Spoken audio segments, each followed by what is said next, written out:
नारायण नारायण नारायण नारायण। जैसे कोई मूर्ति बनाते हैं तो सोना चांदी आदि गाल करके ढाल देते हैं, वो मूर्ति वैसी बन जाती है। इस तरह से अपने जीवन को सत्संग रूपी सांचे में ढालकर वैसा ही जीवन बनावे। सत्संग की महिमा में ऐसी बात सुनी जाती है, पढ़ी जाती है और कुछ देखी भी जाती है कि इसमें सुधार होता है, स्वयं होता है, स्वाभाविक होता है। हम थोड़ा सा निमित्त बन जाए तो विशेषता से होता है। सत्संग सेवदेगा ये खजाना एक बड़ी बड़ी संपत्ति है, बड़ा लाभ होता है। मैं तो ये बात कहा करता हूं कि एक कमाकर धनी होता है, एक गोद चला जाता है तो गोद जाने वाले को जोर नहीं आता और जल्दी धनी बढ़ जाता है। ऐसे ही सत्संग जिसको मिल जाता है, वास्तविक सत्संग, तो उसको वो मेहनत करनी नहीं पड़ती, स्वाभाविक ही जीवन शुद्ध बनता है। गोद जाने वाले की तरह उसको कमाई संपत्ति मिलती है, इकट्ठी की हुई संपत्ति मिलती है। तो सत्संग के द्वारा बहुत ज्यादा लाभ होता है। जहां सत्संग होता है असली, वहां लोग सुधरते हैं, ऐसी बात देखने में आती है। जैसा तुझा होना चाहिए वैसा तो नहीं होता है। इसमें ये बात है कि हताश न होकर उसमें ऊंचा और चढ़ना चाहिए। थोड़े लाभ में संतोष नहीं करना चाहिए। पुराने कर्मों के कारण से जो हमें परिस्थिति मिले उसमें तो संतोष करना चाहिए, और आगाड़ी जो काम करना है उस करने में संतोष नहीं चाहिए। उसमें असंतोष जितना रहेगा उतना ही बढ़िया है। जैसे लोभी आदमी धन में संतोष नहीं करते हैं तो वे नहीं करते तो गलती करते हैं।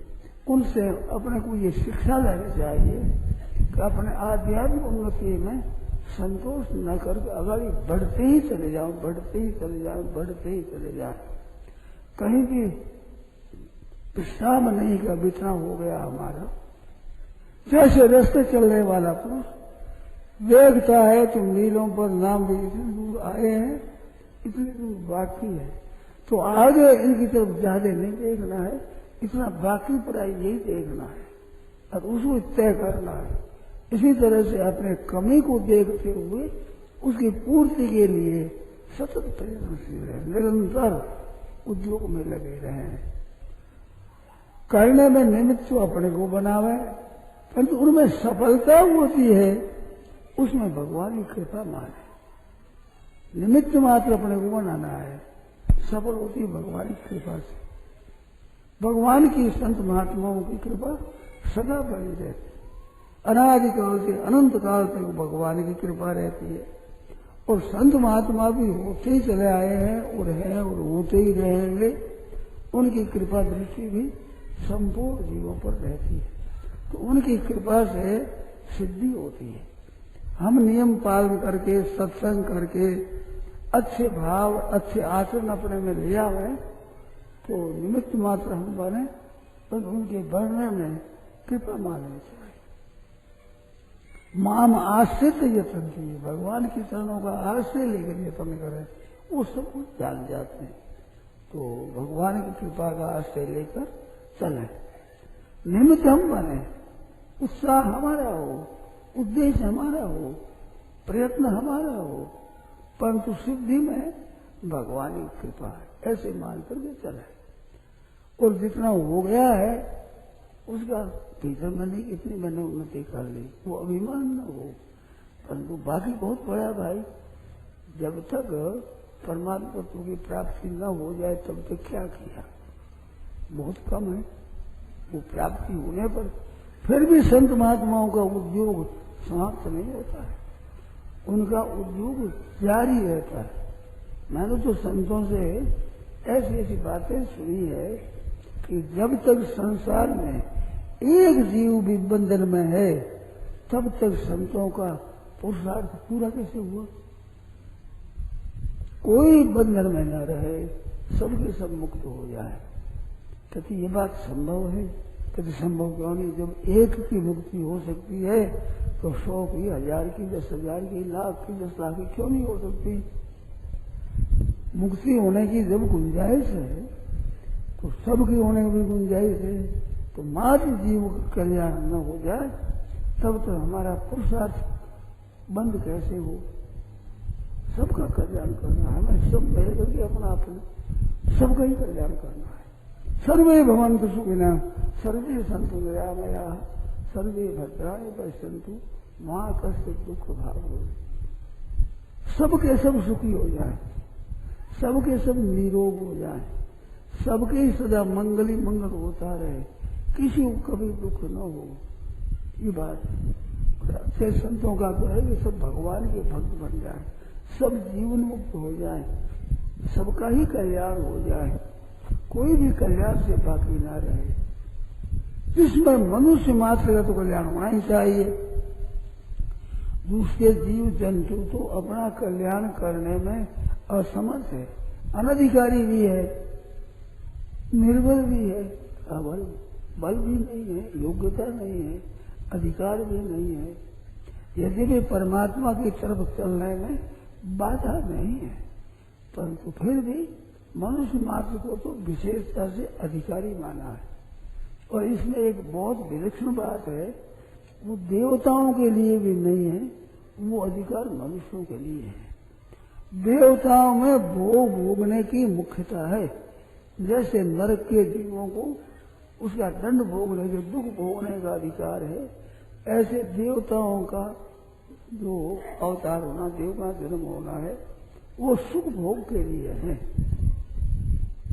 तो और जीव जंतुओं का अपने कर्म फल भोगने के लिए है। भूत प्रेत पिशाच आदि वे भी अपने कर्म फल भोगते हैं, पर मनुष्य तो एक केवल परमात्मा की प्राप्ति के लिए ही है, केवल उद्धार करने के लिए ही मानव जन्म है। इस मनुष्य जन्म की महिमा कहते हुए दुर्लभो मानुषो देह, भागवत में मनुष्य बड़ा भाई दुर्लभ है। तो दुर्लभ साज सुलभ कर पावा, अपने दुर्लभ साज है बड़ा सुलभता से मिल गया है। तो मनुष्य तो केवल परमात्मा की प्राप्ति के लिए ही है। यही तनु कर फल विषय न भाई, गोस्वामी जी महाराज लिखते हैं, इस मनुष्य शरीर का फल सांसारिक भोग भोगना नहीं है। स्वर्ग स्वर्ग के लिए वो जो किया जाए वो थोड़ा सा सुख होगा और क्या फायदा होगा उसमें। आप ब्रह्म भोना लोका पुनरावर्ती ना, ब्रह्म लोग तक लौट करके पीछे आते हैं तो वहां चलने क्या हुआ, थोड़ा दिन एक सुख भोग लिया। वास्तव में देखा जाए तो परमात्मा की प्राप्ति से वंचित ही रहे। साधारण भाषा में कहते खोटी हुआ, ब्रह्म लोक के स्वर्ग में जाकर सुख भोगा तो इतने दिन बर्बाद कर दिए, पहले ही अपने मुक्ति कर लेते तो क्यों आफत आती। तो मनुष्य शरीर का तात्पर्य परमात्मा की प्राप्ति करना।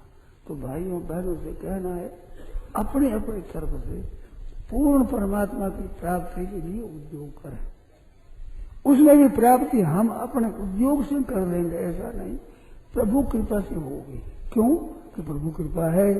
पहले तो कृपा से पहचाने कि मनुष्य शरीर मिला है, और मनुष्य शरीर मिलने पर फिर भगत भक्त में सत्संग मिलता है। हमारी कुछ इच्छा भी रहती है कि जब हम चलें, तभी तो इकट्ठे हुए, तो वो इच्छा और सत्संग ये दुर्लभ बताया। शंकराचार्य महाराज ने कहा दुर्लभ त्रय में भी तक 3 चीज दुर्लभ है। एक तो मनुष्य शरीर, और फिर मेरा कल्याण हो जाए ये इच्छा, और उसमें भी फिर महापुरुषों का मिलना, सत्संग का मिलना, ऐसा अवसर मिलना। तो महात्माओं के मिलने की बात बहुत पूछी गई। आपस में मिलकर हम भगवान की चर्चा करें, इसको भी दुर्लभ बताया। ये भी मामूली बात नहीं है।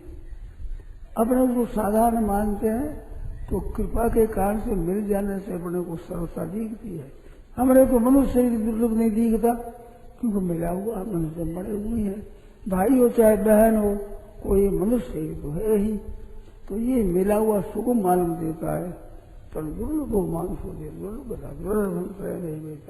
लब्ध्वा सुदुर्लभमिदं भवसं भवान्ते मानुष्यम। तो इसको सुदुर्लभ बताया है।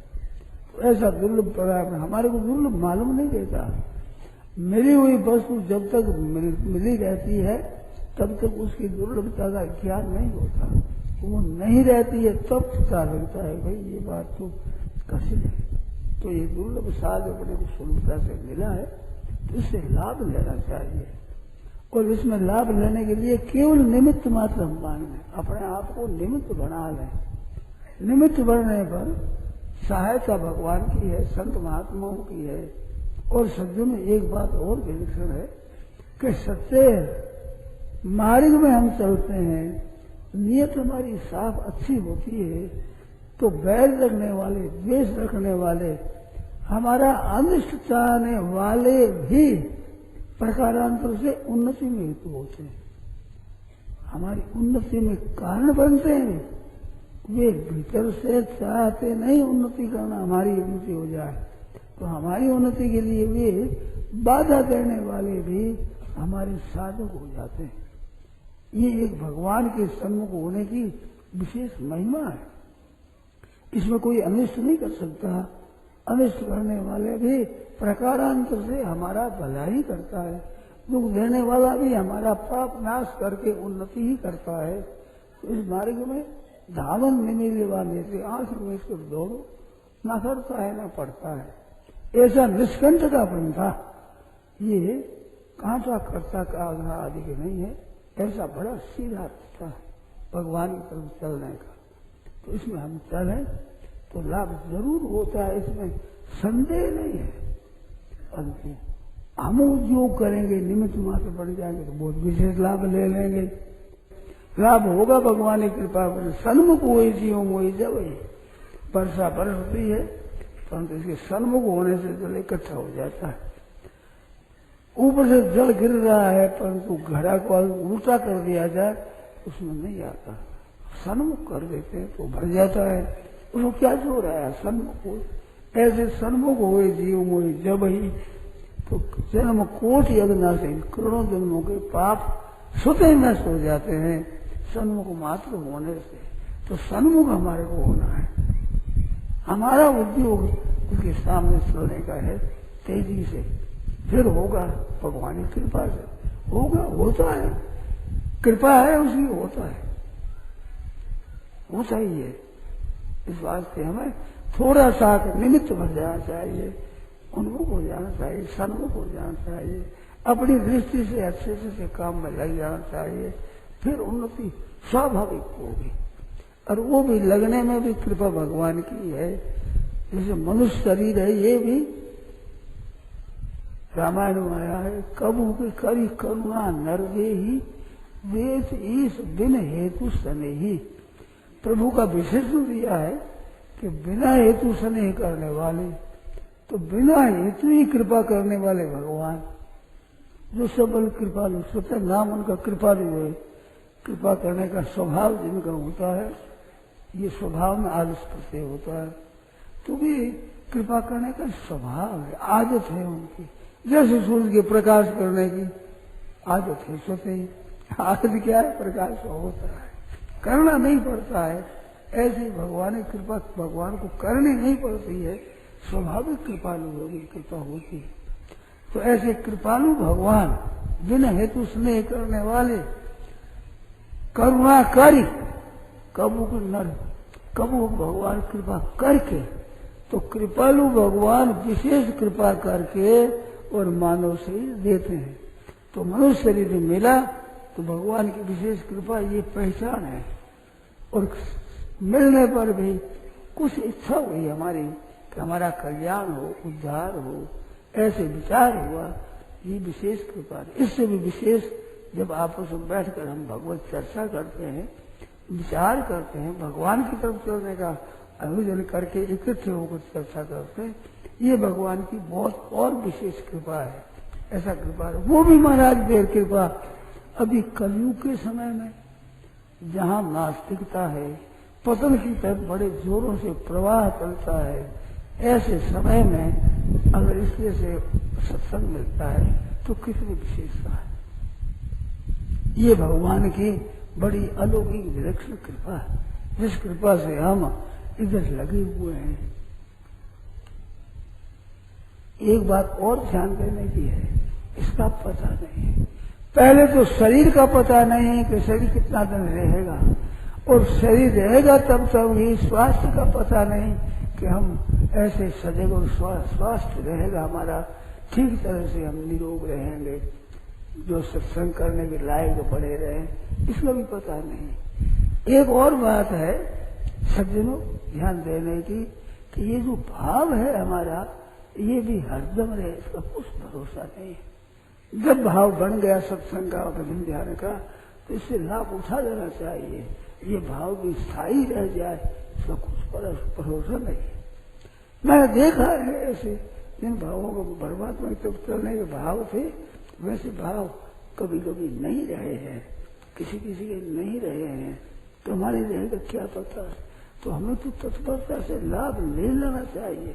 आ गया है मौका, काल करे सो आज कर, आज करे सो अब, पल में पड़ रहे होगी फिर करेगा कब, तो कल करना वो आज करो, आज करना वो अभी करो, अभी। तूर्णम यतेत न पतेत न मृत्यु यावत, मौत न आ जाए स्वास्थ्य ही रहे, यावत स्वस्थ गृहम कलेवर गृहम, यावत दूरे जरा वृद्धावस्था दूर है। इंद्रियों की शक्ति, इनकी शक्ति तत्प्रता यावत क्षयोदायुषा आयु समाप्त नहीं होती है, तावदेव विदुषा कार्य प्रयत्नो महान, तब तक महान पार कर लेना चाहिए, प्रयत्न कर लेना चाहिए। प्रोदीप्ते भवन हेतु कूपकर्णम, जैसे आग लग जाए तो अब कुआं बढ़ाओ भाई, जल्दी जल्दी पानी लगा आग बुझाएंगे, अब कुआं बढ़ करके पानी कब आएगा। ऐसे अंत समय क्या होगा। भगवान की कृपा तो एक विलक्षण है, अंधकार में भगवान की याद आ जाए तो मेरा पार हो जाए, परंतु अपने क्यों रखे, अपने तो पहले कर दें। इसमें रहते हुए सही के रहते रहते तब भाग भी है, तो ऐसा मौका है तो अपना उद्धार कर लेना चाहिए बड़े उत्साह से, क्योंकि इसमें मदद है, भगवान की मदद है। भक्त जितने हो गए हैं और हैं और होंगे उन सबकी मदद है, अगाड़ी होने वालों की भी मदद है, संतों की, क्योंकि उनका भाव रहता है जीवों का कल्याण हो जाए, तो वो मदद हमारे साथ में पहले हो गए, उनकी भी है, उनकी भी अगाड़ी संत होंगे, उनके भी भाव हमारे ऊपर कृपा के रहेंगे, जिससे हमारे कल्याण होगा। तो ऐसा मौका मिलने पर हमें निराश नहीं होना चाहिए, हताश कभी नहीं होना चाहिए, क्योंकि हमारी बहुत मदद है, हमारा पक्ष बड़ा प्रबल है। ऐसा उत्साह रख करके चलना चाहिए, और वो जितना ही इनका भरोसा रखेगा, जितना ही उत्साह अपने में ज्यादा रखेगा, उतना ही अधिक लाभ ले लेगा। इसमें संदेह नहीं है, इसमें कोई संशय नहीं है, निसंदिग्ध बात है। तो हम इसमें बड़े उत्साह से लगे, सत्संग की बातों को सुने, तो सुनते समय बिल्कुल एक एक बात को ठीक तरह सुने, और उनमें जो काम में ला रही चीज है असली, उनको लाभ है। जो त्याग करने की, उनको त्याग करें तत्काल ही, आज हुआ तो आज ही शुरू कर दें, देरी का काम नहीं है। दुर्गुण दुराचारों के त्याग की बात, सद्गुण सदाचारों के ग्रहण करने की बात, भगवत संबंधी बातों को ठीक तरह समझ में काम लाने की बात, इसमें तत्परता से बड़े उत्साह से लग जाना चाहिए, तो फिर हमारी उन्नति निश्चित है, इसमें संदेह नहीं है। मनुष्य शरीर मिला ही इसके लिए है। एक बात और कहता हूँ, ये विशेष ध्यान दिलाने के लिए बीच में बोलता हूँ कि आप ध्यान दें, कई लोग इसमें निराश हो जाते हैं। हमारे सामने भी कोई कह देते हैं कि भगवत प्राप्ति भाई होगा नहीं, इतना तो हमारे से नहीं होगा। तो ऐसे कभी नहीं मानना चाहिए, कितना ही पाप दुराचार हो जाए तो भी भगवान से निराश नहीं होना चाहिए। परमात्मा की कृपा है, उनसे होने में क्या बड़ी बात है।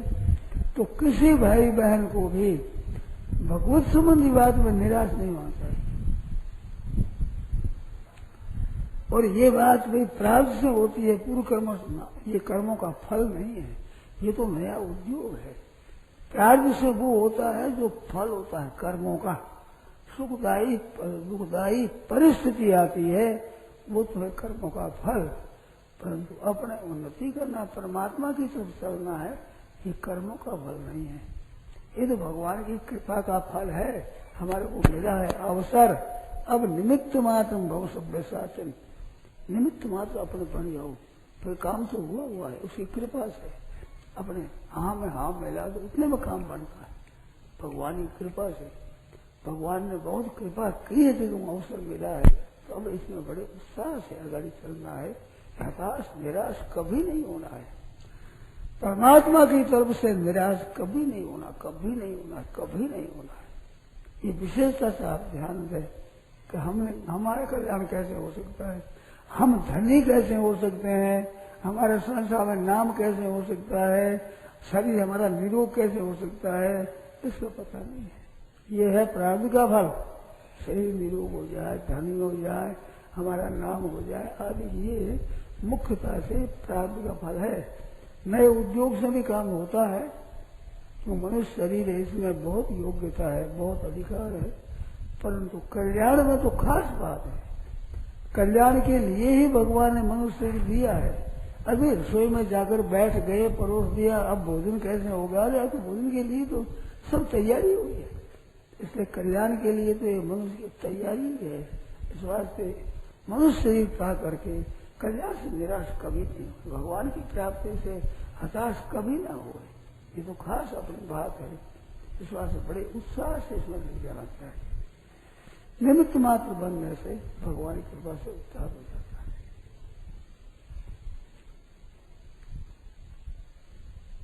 नारायण नारायण नारायण नारायण। राम। यह प्रवचन परम सत्य स्वामी श्री रामचंद्र जी महाराज द्वारा 3 जुलाई 1990 को प्रातः 8:30 बजे हुआ। राम।